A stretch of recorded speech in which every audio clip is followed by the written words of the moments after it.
Good morning friend. आइए आज का जो हमारा टॉपिक रहेगा, टॉपिक के बारे में बात करते हैं कि हम पाचन सिस्टम पढ़ रहे थे। ठीक है, और बताइए सभी लोग कैसे हो। आई होप, आशा करता हूँ कि आप सभी लोग खुश हो। ठीक है, तो आज देखिए, आज का जो हमारा टॉपिक है उसको हमने जो कंप्लीट किया था, इसके 3 पार्ट आते हैं, ये 4th पार्ट है। देखिए, इसमें हमने माउथ भी कंप्लीट कर लिया था। ठीक है, इसमें बताते हैं हमने क्या क्या कंप्लीट किया था। अगर हम बात करते हैं तो सबसे पहले हमने माउथ कंप्लीट कर लिया था। ठीक है, माउथ के बाद फिर हमने स्टमक कंप्लीट कर लिया था। क्या कर लिया था? स्टमक कंप्लीट कर लिया था। ठीक है, अब हम जानेंगे कि इसके आगे प्रोसेस क्या होता है। कि जब जब खाना खाते हैं तो खाना खाने के बाद खाना हमारे माउथ में आता है, उसका हमने डाइजेशन सिस्टम समझ लिया था। फिर एसोफेगस और स्टमक का समझ लिया था। अब देखो, हम बात करते हैं कि स्टमक के बाद हमारा भोजन कहाँ जाता है। ठीक है, तो दोस्तों हम आपको बताते हैं कि ये जो आमाशय है, इसमें हमारा भोजन जब आता है, इसमें पूरा हमने बता दिया था। और हाँ, कि इसमें बचे हुए जब इसमें भोजन होता है उसको फिकाइन बोला जाता है। ठीक है, अब देखो होता ये है, देखिए हम आपको एकदम सिंपल भाषा में समझाने की कोशिश करेंगे, प्लीज इसको समझना। ठीक है, एकदम अपनी बोलचाल की लैंग्वेज में। देखिए, हम बात करते हैं कि जैसे ये हमारा खाना था, यहाँ पे हमारा फूड आया, फिर फूड यहाँ पे रुकता है। ठीक है, अब फूड रुकने के बाद फिर क्या होता है कि यह जो हमारी ग्रहणी होती है, ग्रहणी से फिर यहाँ फूड आता है। फूड कहाँ आता है? यहाँ आता है। ठीक है, जब फूड यहाँ आता है, एक ये मानो कि यहाँ पे खाना था। ठीक है, खाने को कसके मारा गया, किसने मारा? यहाँ पर खाने को जो बहुत पेला गया, किसने इसको पीटा? इसको जो किसने पीटा? जो भी आमाशय से जठर रस था वो इसने कसके पीटा। ठीक है, तो वहां से पिटने के बाद फिर ये यहाँ आया, फिर ये यहाँ आया। ठीक है, ठीक है, तो यहाँ पे देखिए जो भोजन आता है, भोजन आने के बाद यहाँ पे मान लो को 2 बेबी बैठे रहते हैं। कौन से? 2 बेबी। ठीक है, अब उन बेबी के पहले नाम जान लेंगे। ठीक है, कोलेसिस्टोकाइनिन। क्या बोलेंगे? कोलेसिस्टोकाइनिन। कोलेसिस्टोकाइनिन। एक और यहाँ पे मान लो कि बच्चा बैठा रहेगा। कौन? उस बच्चे का क्या नाम होगा? सीक्रेटिन। क्या नाम होगा? सीक्रेटिन। सीक्रेटिन। ठीक है, कोले कोलेसिस्टोकाइनिन, यहाँ पे बच्चा बैठा रहेगा और एक बच्चा सीक्रेटिन बैठा रहेगा। ठीक है, आप इसको आप इजी लैंग्वेज में समझने की कोशिश करें। देखो, खाना यहाँ पिट के आता है। खाना यहाँ आमाशय से जो जठर रसियां होती हैं, जठर रस होते हैं, उनसे खाना पिट के आता है। पिटने के बाद खाना जो होता है अपने पूरे आवेश, पूरे जोश में होता है। क्यों? क्योंकि पिट के आ रहा है, पूरे गुस्से के साथ आता है। तो ये खाना गुस्से के साथ जब ये यहाँ से एंट्री करता है अपने, तो एंट्री करने पर जो ये 2 बच्चे बैठे रहते हैं, जिसका क्या नाम है? एक ये बच्चा है, एक ये बच्चा है। तो गुस्से से आता है, जिसको धड़ाम से लात मारता है, इसको भी लात मारता है, इसको भी लात मारता है। जब इसको लात पड़ी है तो अचानक आराम से बैठा हुआ था। ठीक है, जैसे ही खाना आया, इसको जैसे ही लात पड़ी, कोलेसिस्टोकाइनिन तुरंत क्या हो गया? एक्टिव हो गया। क्या हो गया? एक्टिव हो गया। तो कोलेसिस्टोकाइनिन क्या हो गया? एक्टिव हो गया। कैसे एक्टिव हो गया? कि जब हमारा खाना आता है, जो हमारी ग्रहणी में आता है, तो कोलेसिस्टोकाइनिन एक्टिव हो जाता है। क्या होता है? एक्टिव। और जैसे इसको मतलब इसको खाना जो है, इसको खाने ने जैसे ही लात मारी तो तुरंत एक्टिव हो गया। अब ये कंप्लेन करेगा इसकी, ये क्या करेगा? भाई, इस बच्चे को खाने ने लात मारी। तो ये कंप्लेन करेगा, किससे कंप्लेन करेगा? लीवर से कंप्लेन करेगा। किससे? तो कोलेसिस्टोकाइनिन है, ये कंप्लेन किससे करेगा? लीवर से कंप्लेन कर देगा कि भैया हम तो आराम से बैठे थे और ये खाना आया, हमें लात मार के चला गया। खाना आया और हमें लात मार के चला गया। तो फिर लीवर क्या करेगा? जो भी उसके पाचक रस एंजाइम है, वो यहाँ से फिर क्या? पित्तरस से भेजेगा। क्या? ये देखो पित्तरस है, पित्तरस क्या करेगा? यहाँ से क्या करता है? यहाँ से पित्तरस स्टोरेज का काम होता है। ठीक है, और स्टोर करके रखता है और इसको इमरजेंसी में भेजता रहता है। तो यहाँ से जो पित्ताशय है, यहाँ से रिलीज होना स्टार्ट हो जाएगा। अब देखो, जब सिक्रेटिन को भी लात पड़ी ना, तो सिक्रेटिन भी क्या हो गया? मतलब परेशान हो गया कि हम तो आराम से बैठे थे और ये खाना आया, हमें लात मार के चला गया। ठीक है, हमें खाना आया, खाना लात मार के चला गया। तो ये भी कंप्लेन करेगा। ये किससे करेगा? ये अग्नाशय से करेगा कि हम आराम से तो बैठे थे और ये खाना महाशय जी आए, हमें लात मार के निकल गए। ठीक है, हमें लात मार के निकल गए। ठीक है, तो अब देखो ये कोलेसिस्टोकाइनिन का काम क्या होता है कि यकृत को प्रेरित करना। क्या करना? यकृत को प्रेरित करना। कि जब ये देखो, जब यहाँ पे हमारा भोजन खुलता है, जब आमाशय खुलता है, आमाशय खुलने के बाद में ये चीज यहाँ पे ओपन हो जाती है, खाना जब ये आता है तो उसके बाद कोलेसिस्टोकाइनिन और सिक्रेटिन तुम दोनों एक्टिव हो जाते हैं। और कोलेसिस्टोकाइनिन जो होता है उसको क्या, इसको संदेश भेजता है कि भैया ये लो खाना आ गया, अब इसमें आप एंजाइम मिलाओ। क्या मिलाओ? पित्रस मिलाओ। तो ये फौरन क्या करते हैं, मिलाना स्टार्ट कर देता है। जैसे ये मिलाना स्टार्ट कर देता है और खाने में मिलता हुआ यहाँ पे आता है, और फिर पीछे से जो हमारा ये अग्नाशय है, पेनक्रियाज है, ये भी अपना काम करने लगता है, क्योंकि सिक्रेटिन भी इसको क्या कर देता है, एक्टिव कर देता है। तो ये बात अच्छी तरीके से समझ में आ रही है कि खाना पिटने के बाद गुस्से से आ रहा था। आपने देखा होगा जो लोग कभी रास्ते में पिट जाते हैं तो पिटने के बाद क्या होता है, इतने गुस्से में होते हैं, कोई भी खड़ा हो मतलब उसको वो गाली देने लगे। ठीक है, जानबूझ के लड़ाई करते हैं। भाई उससे तो जीत नहीं पाए, दूसरे पे अपनी क्या भड़ास निकालते हैं। तो भड़ास निकालने का काम यहाँ पे खाना जो है किससे करेगा, कोलेसिस्टोकाइनिन करेगा। ठीक है, जहां मत समझना ये ना है। ठीक है, कोलेसिस्टोकाइनिन और एक सिक्रेटिन करेगा। इस पे खाने ने अपनी क्या की, भड़ास निकाली। जैसे ही खाने ने भड़ास निकाली, कोलेसिस्टोकाइनिन ने क्या किया, तुरंत एक्टिव कर दिया किसको, लीवर को बता दिया। जैसे ही लीवर को बताएगा इसलिए अपना काम करेगा। और यही खाने की जो बात होगी, सिक्रेटिन किससे कंप्लेन कर देगा, हमारा अग्नाशय से कंप्लेन कर देगा। ठीक है, अब देखो हम सबसे पहले यकृत के बारे में जानते हैं। किसके बारे में जानते हैं, यकृत के बारे में जानते हैं। यकृत, ठीक है, यकृत के बारे में जानते हैं, या फिर लीवर के बारे में क्या बोलेंगे, लीवर के बारे में हम लोग जानते हैं।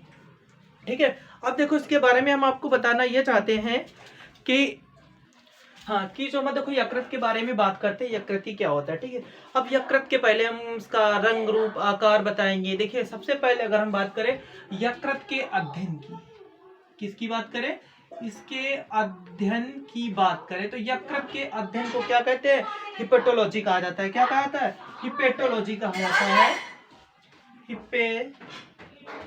हिपेटोलॉजी कहा जाता है। ठीक है, तो यकृत के अध्ययन को क्या कहा जाता है, हिपेटोलॉजी कहा जाता है। इसका रंग कैसा होता है, इसका रंग जो होता है भूरा होता है, भूरा होता है। आप लोगों ने देखा होगा जो सीरप होती है ना, सीरप में उसका पूरा डाइजेस्टिव सिस्टम का ये दिखाते हैं।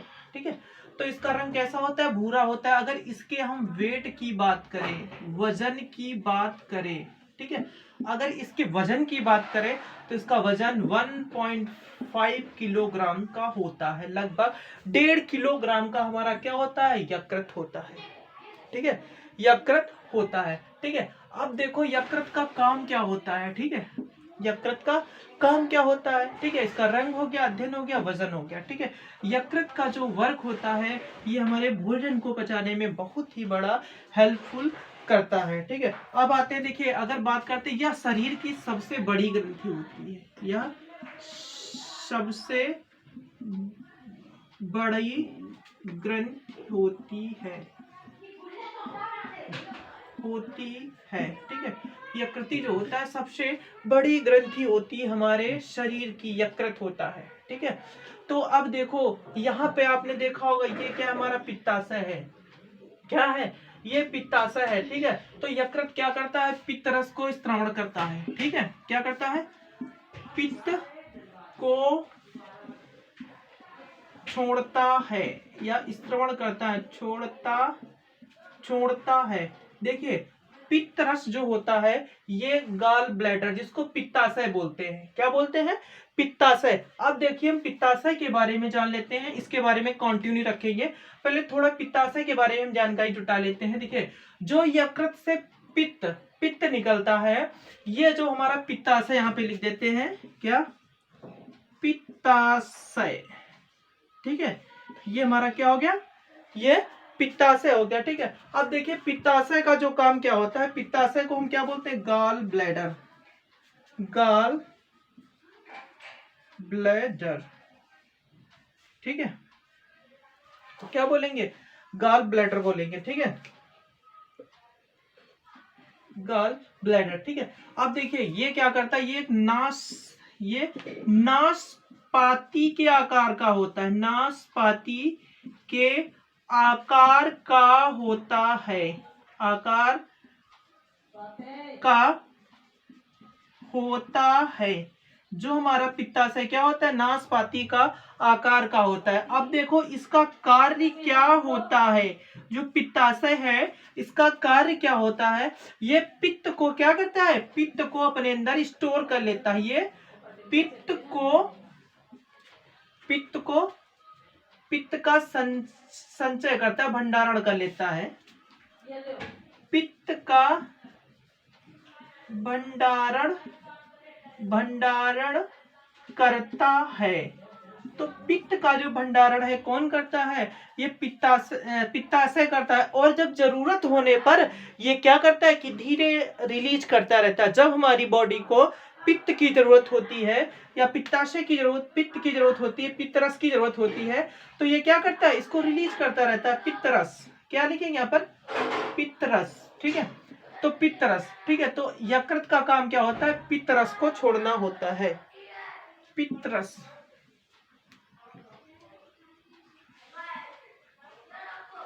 पित्तरस,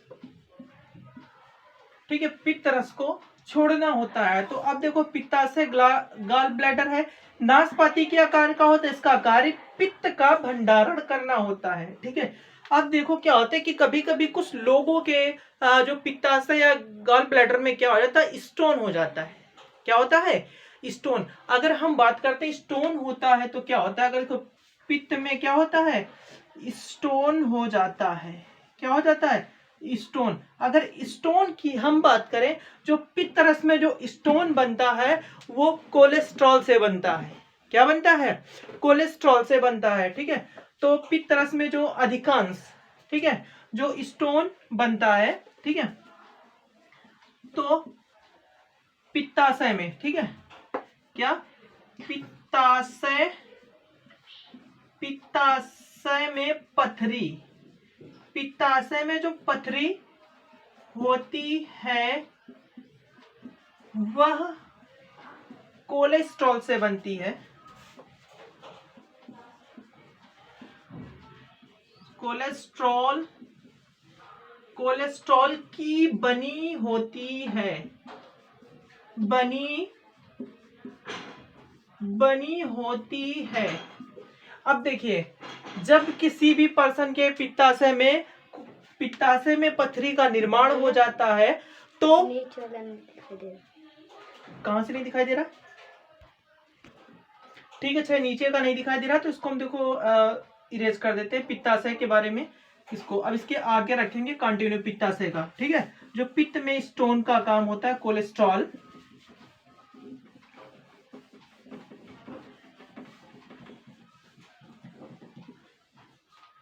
ठीक है, इसको भी इरेज किए दे रहे हैं हम यहाँ पर। तो हम बात कर रहे थे किसकी, पित्ताशय की बात कर रहे थे। तो पित्ताशय में जो पथरी बनती है, देखो पित्ताशय, ठीक है, पित्ताशय में जो पथरी या स्टोन बनता है, क्या बनता है, स्टोन जो बनता है वो किसके कारण बनता है, वो जो कोलेस्ट्रॉल के कारण बनता है। किसके, कोलेस्ट्रॉल से बना होता है।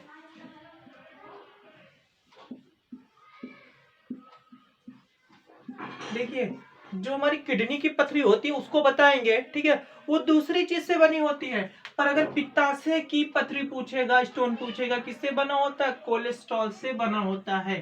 ठीक है, अब हम देखो बात करते हैं, जब भी किसी पर्सन को स्टोन हो जाता है तो ये पित्ताशय है। स्टोन हो जाने के कारण ये एक मिनिमम जो होगा, बालू का जो कण होता है मिनिमम ये उतना हो सकता है, मिनिमम ये उतना हो सकता है, और ये जो मैक्सिमम जो हो सकता है, छोटी बॉल जो आती है उतनी कितना हो सकता है। ठीक है, अब देखो जैसे ही हमारे पित्तरस में स्टोन बन गया, मान लो यहाँ पे एक स्टोन बन गया, ऐसे बन गया, ठीक है, अगर यहाँ पे बन गया, ठीक है, यहाँ पे स्टोन बन गया तो क्या करेगा, ये सही से ना पित्तरस को ना अपने अंदर स्टोर कर पाएगा और ना सही से इसको रिलीज कर पाएगा, क्योंकि ये जो स्टोन है, पथरी है, इसके मार्ग में क्या अवरुद्ध बना रही है, क्या रुकावट डाल रही है। जब रुकावट डालेगी तो पित्तरस कहाँ से छोड़ देगा, जब पित्तरस छोड़ेगा नहीं तो भोजन के पाचन में क्या प्रॉब्लम्स आनी होंगी। इसीलिए जिनके पित्त में दिक्कत होती है उनको खाना डाइजेस्ट होने में या खाना पचने में क्या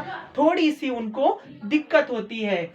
ठीक है, तो हम बात यहाँ पे करते हैं कि पित्ताशय कोलेस्ट्रॉल से बना होता है। ठीक है, देखिए कभी कभी सिचुएशन ये आती है कि इस पथरी होने की वजह से, ठीक है, इसको निकालना पड़ जाता है क्या, तो इसको सर्जरी के द्वारा क्या किया था, इतने पार्ट को निकाल दिया जाता है पित्ताशय को। ठीक है, अगर सपोज कर लो पित्ताशय निकाल दिया जाए, ठीक है, जब भी पित्ताशय निकाल दिया जाता है हमें कौन कौन सी दिक्कत होने लगती है। देखिए जब भी पित्ताशय निकाल दिया जाता है तो पित्तरस जो, देखिए ज्यादा फर्क नहीं पड़ेगा, वो पड़ेगा क्यों, क्योंकि ये जो हमारा यकृत था, लीवर था, ये पित्तरस रिलीज करता था, ये क्या करता था अपने अंदर स्टोर कर लेता था, फिर हमारे बॉडी को जब भी जरूरत होती थी ये क्या कर देता था, रिलीज कर देता था। अब मान लो किसी भी पर्सन का स्टोन हो गया, ठीक है, स्टोन होने के बाद ये पित्ताशय निकाल दिया गया तो इंसान तो जिंदा रहेगा, कोई फर्क नहीं पड़ेगा, पर उसके डाइजेस्टिव सिस्टम पे असर पड़ेगा, वो ज्यादा हैवी खाना नहीं खा पाएगा। भाई खाना क्यों नहीं खा पाएगा, मान लो तुमने खाना खा लिया, ठीक है, खाना खाया तो खाना यहाँ तक तो आपका सही तरीके से डाइजेस्ट हो रहा है, खाना जो यहाँ स्टमक में जो है हमारा खाना सही तरीके से डाइजेस्ट हो रहा है, पर जैसे ही स्टमक जो यहाँ से आएगा फिर यहाँ से क्या, यहाँ पर पूरी तरीके से मतलब डाइजेस्ट होने में टाइम लगेगा। जितनी जल्दी पहले आप डाइजेस्ट करते थे खाने को, पचाते थे, पर अब क्या होगा, अब यहाँ पर आप उतनी जल्दी खाने को पचा ही नहीं पाओगे। रीजन क्या, क्योंकि आपका पित्ताशय क्या निकल गया है। ठीक है, अब अभी आपको देखो पित्ताशय निकल गया है, ठीक है, आप देखो क्या जो पित्तरस होता है, ठीक है, तो ये अब ज्यादा आप तली चीजें खा लोगे या ज्यादा हैवी खाना खा लोगे तो आपको क्या होगा, दिक्कत होने लगी, पेट भरा भरा सा मालूम पड़ने लगेगा।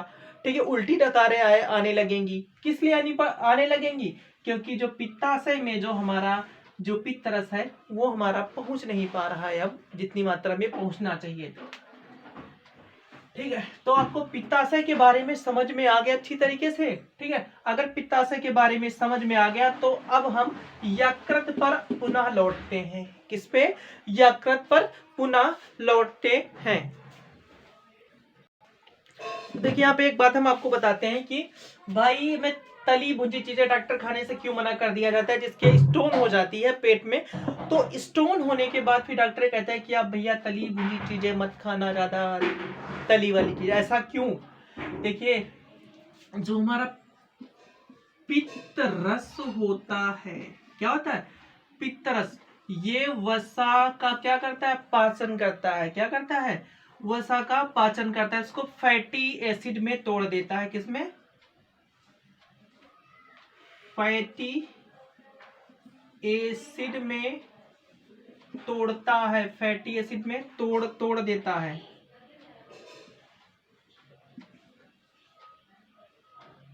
टूटता है, ये फैटी एसिड में टूट जाता है।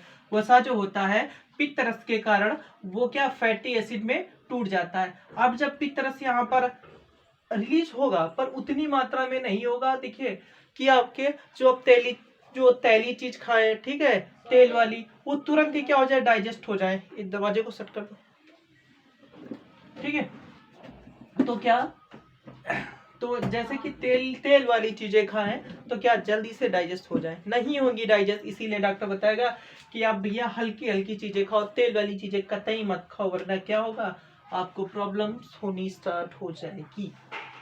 ठीक है, तो भैया लोग, बच्चा मेरा, आगे बढ़ते हैं। ठीक है, पित्ताशय की बात हो गई, अब हम पुनः आ जाते हैं यकृत पर। लीवर पढ़ रहे थे ना हम,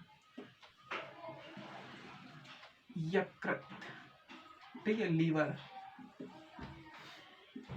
ठीक है, लीवर की बात हम लोग कर रहे थे। ठीक है, लीवर, ठीक है, लीवर में देखो हमने पढ़ लिया था, ठीक है, कि लीवर में इसका वेट क्या होता है, रंग क्या होता है। अब देखो इसके वर्क देखने से पहले इसमें हम रोग देख लेते हैं कि रोग कौन सा होता है। ठीक है, अगर रोग की बात करें तो रोग हमारा इसमें सिरोसिस रोग हो जाता है। किसमें, यकृत में क्या हो जाता है, सिरोसिस रोग। सिरोसिस रोग हो जाता है। बहुत क्वेश्चन में पूछा जाता है कि सिरोसिस रोग किससे संबंधित है। सिरोसिस रोग जो है यकृत से संबंधित रोग है। रेलवे ग्रुप डी में कम से कम बहुत ज्यादा टाइम पूछा गया कि सिरोसिस रोग किससे संबंधित है, यकृत से संबंधित है। अब देखिए हम इसके बारे में जानते ये हैं कि जो सिरोसिस रोग है होता भैया कैसे है। तो इसका होने का कारण, ये कारण सबसे पहला नंबर अधिक मात्रा में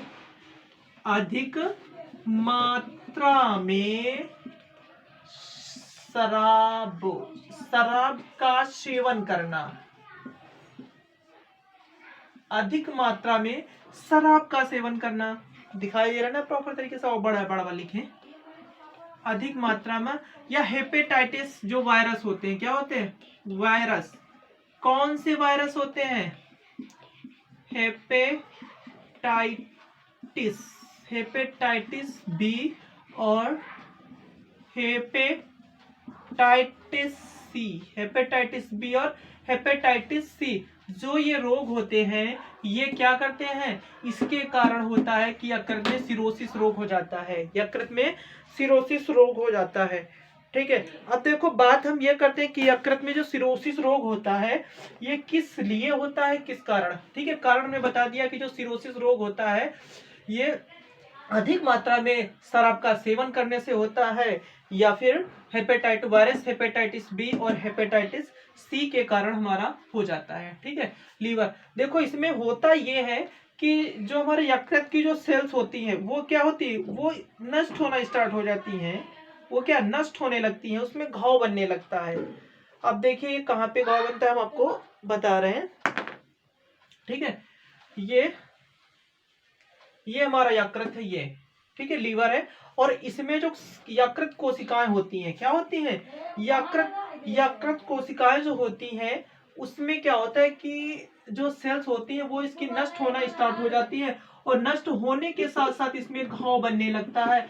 फिर क्या होता है, वो जो घाव होता है कुछ घाव में पस बनने लगता है, या फिर वो घाव सिकुड़ने मतलब ठीक होने लगता है, तो उसकी वजह से ये क्या हो जाता है, बहुत हार्ड हो जाता है। क्या हो जाता है, बहुत हार्ड हो जाता है। जबकि हमारा यकृत कैसा होता है, नॉर्मल होता है, एकदम कोमल होता है। क्या होता है, एकदम नॉर्मल कोमल होता है। जब ये हमारा सख्त होने लगता है तो यकृत क्या होता है, अपना सही तरीके से वर्क नहीं कर पाता है। क्या नहीं कर पाता है, कि सही तरह काम नहीं कर पाता है, काम नहीं कर पाता है।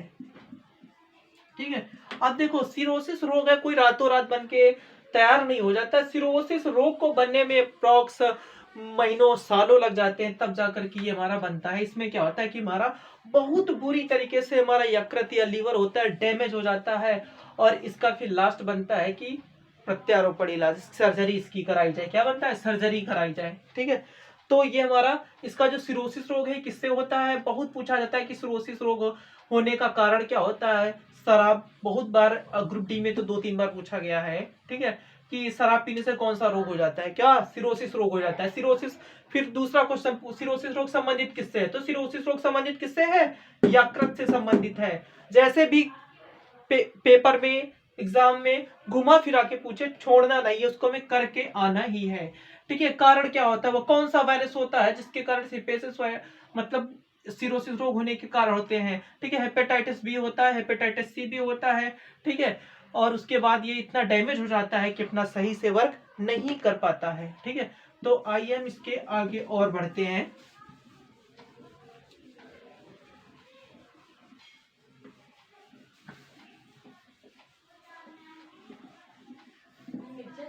ठीक है, अब इतना ठीक है, इसके आगे अब हमको बताते हैं। ठीक है, अब देखिए हम बात करते हैं किसकी, बात करते हैं यकृत के कार्य। ठीक है, यकृत का कार्य। ठीक है, अब इसका देखो कार्य क्या क्या होता है वो हम बात करते हैं। ठीक है, जो अगर यकृत की बात करते हैं, सबसे पहले इसका हम बात करते हैं, ये 2 प्रकार की क्या रिलीज करता है एंजाइम्स। ठीक है, देख लो, हम बात करते हैं हिपेरिन। क्या करता है, हिपेरिन को रिलीज करता है। हिपेरिन, एक हिपेरिन को भी रिलीज करता है, और किसका रिलीज करता है, और एक फाइब्रिनोजन को भी रिलीज करता है। किसको करता है, फाइब्रिनोजन को रिलीज करता है। ठीक है, अब देखो हिपेरिन का वर्क क्या होता है, फाइब्रिनोजन का वर्क क्या होता है। देखिए हिपेरिन जो होता है कि हमारे नसों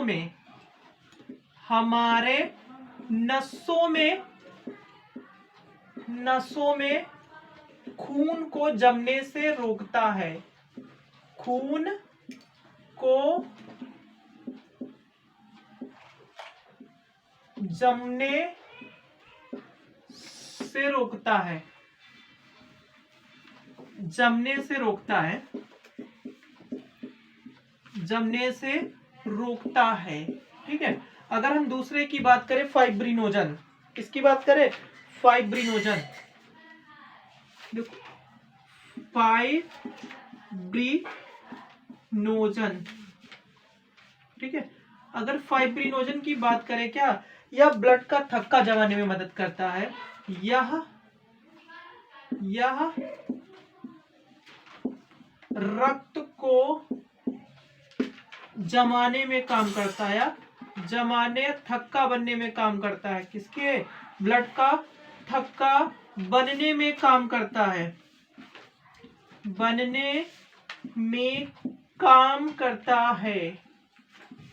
काम करता है। ठीक है, तो इतना हो गया। देखो हिपेरिन जो होता है, अगर हिपेरिन ना हो, हिपेरिन ना हो तो जो हमारी नसें है ना, नसों में भी ब्लड क्या हो जाएगा, जम जाएगा। हिपेरिन होता है इसीलिए जो हमारे ब्लड में जो है, हिपेरिन होने के कारण कि हमारी नसों में जो हमारा ब्लड होता है वो जमता नहीं है। ठीक है, अगर हिपेरिन ना हो हमारे नसों में या ब्लड में ना हो तो फिर क्या होगा कि जो ब्लड है हमारी नसों में भी जम जाएगा। अब देखिए फाइब्रिनोजन का काम क्या होता है कि यह रक्त का थक्का जमने में मदद करता है। जब हमें चोट लग जाती है, तो चोट लगने पर जो हमारा ब्लड का जो क्लॉटिंग होता है, ब्लड जम जाता है, वो किसके कारण होता है, फाइब्रिनोजन प्रोटीन के कारण होता है। ठीक है, फाइब्रिनोजन हिपेरिन। ठीक है, तो फाइब्रिनोजन और हिपेरिन इतना आपको समझ में आ गया। ठीक है, अब देखिए इसके बाद जो हम आपको पढ़ाते हैं, तो याद रखना एग्जाम में हिपेरिन और ये फाइब्रिनोजन बहुत ही ज्यादा पूछा जाता है। ठीक है, अब आपको हम इमल्सिफिकेशन बताते हैं। क्या बताते हैं, इमल्सिफिकेशन।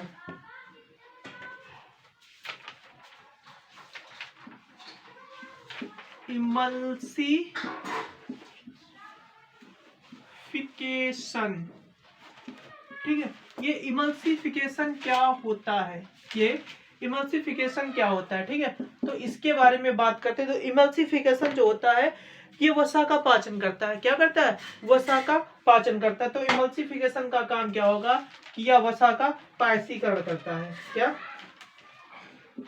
कि वसा का पायसीकरण करता है, पायसीकरण करता है। देखिए ये किस प्रकार क्वेश्चन पूछा जाता है, हम ये बताते हैं।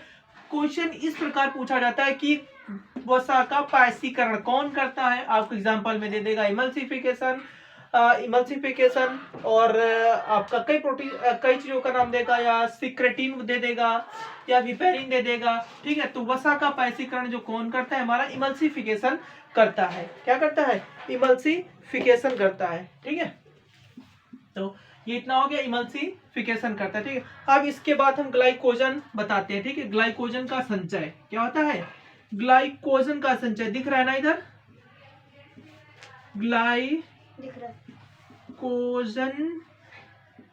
ग्लाइकोजन का संचय, ग्लाइकोजन का संचय। पहला पॉइंट डाल, नहीं वो दूसरा, ये थर्ड पॉइंट है हमारा। क्या था, थर्ड पॉइंट, ये हमारा फोर्थ पॉइंट बता रहे हैं यकृत के कारण। तो ग्लाइकोजन का संचय। ठीक है, आप जानेंगे कि हमारा ग्लाइकोजन होता है, किसका संचय मतलब क्या होता है। ठीक है, ठीक है, अब देखो यकृत को हम लोग क्या कहते हैं, यह भंडारण कहा जाता है। क्या कहता है, यकृत शरीर का, या जो लीवर होता है, यकृत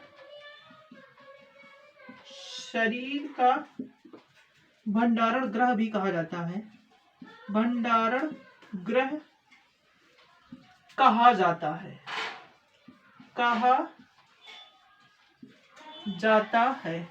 अब देखो जो यकृत होता है शरीर का भंडारण ग्रह क्यों कहा जाता है, ठीक है, ये चीज देखो ध्यान से आप, ठीक है। देखिए सॉरी डस्टर, ठीक है। अब देखिए इमल्सिफिकेशन ये हो चुका, इसको हम क्या कर देते हैं, रफ कर रहे हैं। देखो होता क्या है कि हमारा जो ब्लड होता है, ग्लाइकोजन होता है, यकृत, ठीक है, यकृत शरीर का भंडारण ग्रह क्यों कहा जाता है, इसका मेन रीजन ये है कि जब देखिए हम खाना खाते हैं, खाना खाने पे ग्लूकोज बनता है। आप देखिए ग्लूकोज जो हमारे क्या ब्लड में भी जाता है, ठीक है। जब हमारे ब्लड में ग्लूकोज की मात्रा ज्यादा हो जाती है, क्या ग्लूकोज की मात्रा ज्यादा हो जाती, तो यकृत उसी ग्लूकोज को क्या करता है, ग्लाइकोजन में, ठीक है, मार्कर देखिए, ग्लूकोज को, ग्लूकोज, ठीक है, ग्लूकोज को क्या करता है, ये ग्लाइकोजन में चेंज कर देता है, ग्लूकोज को ग्लाइकोजन में, ग्लाइकोजन में, ठीक है, ग्लूकोज को ग्लाइकोजन में क्या कर देता है, संचित कर देता है। इसीलिए इसको क्या कहा जाता है, शरीर का भंडारण ग्रह कहा जाता है, ठीक है, क्योंकि ग्लूकोज को क्या कर लेता है, ग्लाइकोजन के रूप में अपने पास रख लेता है। क्यों, देखिए जैसे कि ये होता है कि हमारी मम्मी लोग होती हैं, घर पे कोई अगर आता है मेहमान, तो क्या करता है कि हम लोग रास्ता देखते हैं क्या, कि अब ये जाएंगे तो भैया हमें पैसे दे के जाएंगे, ठीक है। तो होता ही है जब नाश्ता वास्ता खा के लोग निकलते हैं, जब पैसे देने की बारी आती है, तो पैसे मान लो 500 रुपए दे गए, 100 रुपए दे गए, 200 रुपए दे गए, ठीक है। तो मम्मी लोग क्या करती है, वो पैसे रख लेती हैं, फिर हमसे क्या कहती है कि भैया जब तुम्हें जरूरत पड़ेगी हम तुमको दे देंगे, कल स्कूल जाना या फिर जब जरूरत पड़ती है हमें दे देती है, ठीक है। तो वही काम ये करता है कि जो हमारे ब्लड में, खून में जो ग्लूकोज की मात्रा ज्यादा होती है, तो उसी को क्या कर देता है, ग्लूकोज को पहले किसमें कर लेता है, कन्वर्ट कर लेता है ग्लाइकोजन में, फिर ये अपने पास रख लेता है। फिर क्या करता है ये, फिर ये अपने पास रख लेता है। अब देखिए जब हमारे शरीर को इसकी जरूरत पड़ती है, जब हमारे शरीर में ग्लूकोज की मात्रा कम होने लगती है, ब्लड में कम होने लगती है, तो देखो यही जो ग्लाइकोजन होता है, ठीक है, तब ग्लाइकोजन को देखो दिख रहा है निखिल, देखिए नीचे देखो दिख रहा है, यहाँ पे लिख रहे हैं, ठीक है, ग्लाइकोजन भैया गाना बज रहा है, ये यहाँ तक दिखता है ना, ठीक है, है। एक मिनट, ठीक है। जैसे ही हमारा जो ग्लाइकोजन होता है, जब हमारे शरीर को जो जरूरत पड़ती है, किसकी, ग्लूकोज की जरूरत पड़ती है, जब हमारे शरीर को ग्लूकोज की जरूरत पड़ती है, तो ग्लाइकोजन फिर क्या करता है, ग्लूकोज में हमारे शरीर को दे देता है, ठीक है। अब देखिए इसको 2 पॉइंट बचे हुए हैं, जिसके 2 पॉइंट जितना पढ़ा रहे इतना ही सफिशियंट है वनडे एग्जाम के लिए, चाहे वो आरआरबी रेलवे ग्रुप डी हो या फिर लेखपाल हो, यूपीपी पुलिस हो, इससे साइंस बाहर नहीं आएगी, ठीक है। जितने वनडे एग्जाम है सब यहीं से कवर हो जाएंगे, ठीक है। देखिए मोस्ट इंपॉर्टेंट जो है, ये महा मोस्ट इंपॉर्टेंट है, ठीक है। तो यकृत जो होता है, यकृत खून के बनने में, खून के बनने में सहायक होता है। क्या होता है, सहायक होता है। यहाँ पे बच्चे बहुत ही ज्यादा कंफ्यूजन में होते हैं, और आपसे क्वेश्चन ऐसे पूछा जाता है, ये ऐसे नहीं पूछा जाएगा, ऐसे पूछा जाता है कि खून हमारा कहाँ नहीं बनता है, खून हमारा कहाँ नहीं बनता है, तो आपको ऑप्शन दे देगा कि खून हमारा नहीं बनता है, यकृत दे देगा, ठीक है, यकृत दे देगा, और ऑप्शन में क्या दे देगा, प्लीहा, क्या दे देगा, प्लीहा दे देगा, ठीक है, प्लीहा दे देगा, फिर बोन मैरो, ठीक है, फिर बोन मैरो, फिर यहाँ पे दे देगा क्या, आमाशय, यहाँ पे देखो कंफ्यूजन होता है, या फिर आमाशय ना दे करके आमाशय दे दिया गया, ठीक है। कहाँ नहीं बनता है, तो यकृत में बनता है, प्लीहा में बनता है, बोन मैरो में आमाशय। तो यहाँ पे लोगों को क्या लगता है कि यकृत हो सकता है या फिर आमाशय हो सकता है, ठीक है। तो यहाँ पे जो खून कहाँ बनता है, खून के बनने में सहायक होता है हमारा यकृत, ठीक है। अब हम अगर इसके लास्ट पॉइंट की बात करते हैं, तो देखो इसमें हमारा यूरिया का निर्माण होता है, ठीक है। वो देखो यूरिया का निर्माण होता है, किसका? यूरिया का निर्माण होता है, यूरिया का निर्माण होता है। ठीक है, अब यूरिया का निर्माण होता है, ठीक है, कैसे होता है? ठीक है, अब देखो जो हमारी वसा का जो प्रोटीन, वसा और प्रोटीन, जो वसा और जो प्रोटीन थे, खाना हमने खाया, खाना खाने के बाद जो वसा और प्रोटीन, जो ग्रहणी, आमाशय, ग्रहणी, स्मॉल इंटेस्टाइन से जो वसा और प्रोटीन का पाचन होता है, तो वो एमिनो अम्ल में होता है। किसमें? एमिनो अम्ल में होता है। किसमें होता है? एमिनो अम्ल में होता है। किसमें होता है? एमिनो अम्ल में होता है। ठीक है, अब जो यही जो हमारा एमिनो अम्ल होता है, यही हमारा जो यकृत इसको किसमें कन्वर्ट कर देता है? जो एमिनो अम्ल होता है, इसको ले कौन जाता है भाई? पाचन। इसको ब्लड ले जाता है कहाँ? यकृत तक। यकृत तक, लीवर तक कौन ले जाता है? ब्लड इसको ले जाता है कि भैया लो, हम इतना काम करके लाए हैं, अब आप अपना काम करो। एमिनो अम्ल को लाए हैं, देखिए इसका क्या था? इन सभी का था पाचन करना। तो भोजन को डाइजेस्ट करने के बाद जो भी वसा, प्रोटीन या प्रोटीन का जो पाचन करके जो एमिनो अम्ल मिला, ठीक है, अब वो अपना पाचन करके कि अब लो यकृत को दे दिया, भैया लो, अब हमने अपना काम कर दिया, तुम अपना काम करो। ये अपना काम करेगा क्या? एमिनो अम्ल को यूरिया में बदल देगा। क्या? यूरिया में बदलने का काम करता है। फिर ये हमारे, अब देखिए जब ये यूरिया हमारे शरीर से बाहर नहीं निकल पाता है तो हमें गठिया रोग हो जाता है। कौन सा रोग होता है? गठिया रोग होता है। ठीक है, तो अब देखिए यहाँ पर जो है हमारा यकृत जो है पूरी तरीके से कंप्लीट हो चुका है। और अब जो हमारे पाचन की बात करते हैं, हम धीरे धीरे कहाँ तक आ चुके हैं? बहुत स्लोली बढ़ रहे हैं, क्योंकि इससे बाहर ना आपका कुछ पूछा गया है, ना पूछा जाएगा, ना पूछे जाने की संभावना है। ठीक है, तो देखिए अब हम कहाँ? ग्रहणी तक आ चुके हैं। ठीक है, ग्रहणी तक आमाशय पढ़ लिया है, लीवर पढ़ लिया है, पित्ताशय पढ़ लिया है। ठीक है, अग्नाशय पढ़ना है। ठीक है, अब जो हमारा अगला वीडियो होगा, अगले वीडियो में जो अग्नाशय, पूरा अग्नाशय, स्मॉल इंटेस्टाइन, लार्ज इंटेस्टाइन, पूरा ये फिनिश हो जाएगा। ठीक है, चलिए हम यहीं पर क्लास को खत्म करते हैं। ठीक है, ठीक है, ठीक है, ओके, बाय सभी।